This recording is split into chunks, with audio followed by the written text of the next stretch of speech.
السلام عليكم ورحمة الله وبركاته. ازيكم يا حبايبي؟ عاملين ايه؟ يا رب تكونوا بخير وبأحسن صحة وبأحسن حال. النهاردة بإذن الله هعمل البسبوسة بطريقة صدفة جاد. معايا هنا كيلو دقيق سميد. معايا هنا كوباية ونص من السمنة مسيحاها على النار كده، يعني مسيحة تسيح مش سخنة. كوباية ونص من الحليب.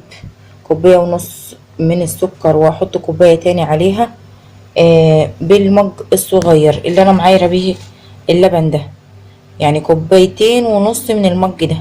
تمام، ده كوباية ونص، وهضيف عليها كوباية تاني من السكر، وثلاث معالق من عسل الجلوكوز، جوز هند وده اختياري. هعمل ايه؟ اول حاجة هضيف السمنة كده على السميد اهو بالشكل ده، وهقلبه كويس بالسمنة كده لغاية ما يمتزج كله، والدقيق السيمولينا يتشرب من السمنة. هقلبها كده. بعد كده ما الدقيق السميد يتشرب خالص من السمنة والسكر بالسمنة فقط لا غير، دلوقتي هنجيب على اللبن هنحط عليه السكر زي ما قلت لكم. هضيف كمان قد كوباية من السكر اللي هي نص دي بتعادل الكوباية، هضيفها كمان عليها. وهضيف عليها عسل الجلوكوز، 3 معالق من عسل الجلوكوز، وادوبهم كويس في بعض في اللبن. ادي كمان عسل الجلوكوز، هقلبه كويس قوي بحيث يمتزج. زي ما قلت لكم اللبن دافي، انا عاملاها بطريقه صدفه جاد، دي مش طريقتي. علشان ايه بس ما يجيليش في التعليقات ويقولوا لي ايه ده طريقه صدفه جاد وكده. انا بقول لكم من الاول اهو، دي طريقه صدفه جاد جديده بالنسبه لي فحبيت اجربها. هدوب المكونات دول، اللبن والسكر وعسل الجلوكوز مع بعض، وبعد كده اضيفهم على دقيق السميد. بعد ما دوبت اللبن بالسكر بعسل الجلوكوز، هضيفه بقى للدقيق البسبوسه بتاعي اللي خلطاه بالسمنه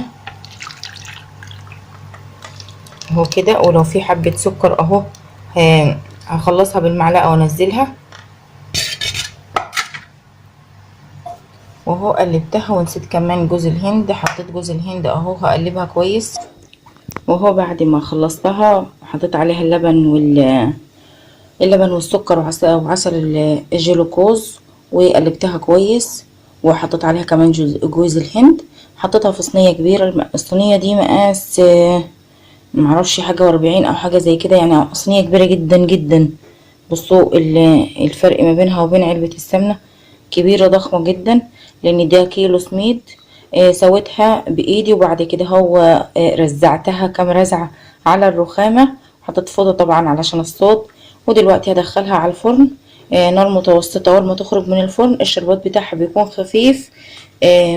كوبايه ونص من السكر على كوبايتين ميه، يغلوا غلوتين على النار. وبعد ما يبرد خالص الصينيه تطلع سخنه موحوحه من الفرن، نضيف عليها الشربات الدافي او البارد. ودي شكل البسبوسه يا حبايبي بعد ما خرجت من الفرن على طول. زقتها بالشربات، شرباتها بيبقى خفيف. كوبايه سكر على كوبايه ميه او كوبايه ونص من الميه. تمام كده. اول ما خرجت من الفرن على طول هي تكون سخنه والشربات يكون بارد، وتشربيها بالشربات. وبعد كده زوقتها بجوز الهند وبالشوكولاته السايحه. يا جماعه عسل الجلوكوز هو سبب نجاح اي حلويات ممكن تعمليها.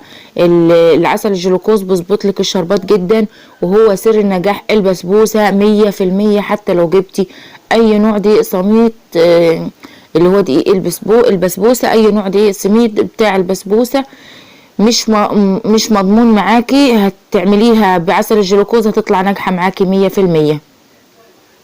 يعني لو اي واحده فينا قبل ما يدخل رمضان من ضمن الحاجات واستعدادات لرمضان او للحلويات او اللي بتعمل حلويات في مناسبات وكده تكون محضره عسل الجلوكوز عندها ومتواجد عندها في البيت على طول، بجد هو سر نجاح اي نوع حلويات ممكن تعمليه في البيت، وبيطلع لك بشكل احترافي زيه زي المحلات بالظبط.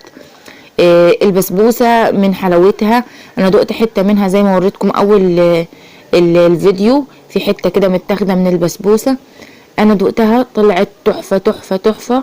انا جربتها المرة دي بطريقة صدفة جاد، عجبتني الطريقة فقلت اجربها. طبعا البسبوسة مش لها طريقة واحدة بس، ليها كذا طريقة ممكن تعمليها بيها.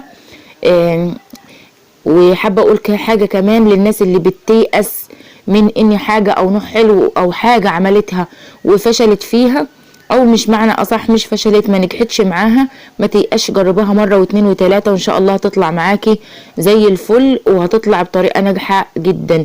المهم ان الواحد يجرب مش يستسلم. مفيش حد يا جماعة كده بيطلع متعلم وحده، لازم يتعلم ويجرب ويشوف دي ويجرب دي ويعمل دي، مرة تنجح مرة تفشل، هتفشل معاكي مرة هتفشل معاكي مرتين، في الاخر هتظبط معاكي وهتبقي محترفة فيها. المهم ان انت تجربي وتجمدي قلبك وتحاولي مرة واتنين وتلاتة وعشرة، وما تيأسيش، وان شاء الله باذن الله كده هتظبط معاكي الحاجة وهتطلع معاكي زي الفل. اخر حاجة بقولها، ما تنسوش الاشتراك في القناة وتفعيل الجرس والضغط على اللايك، وسلام عليكم.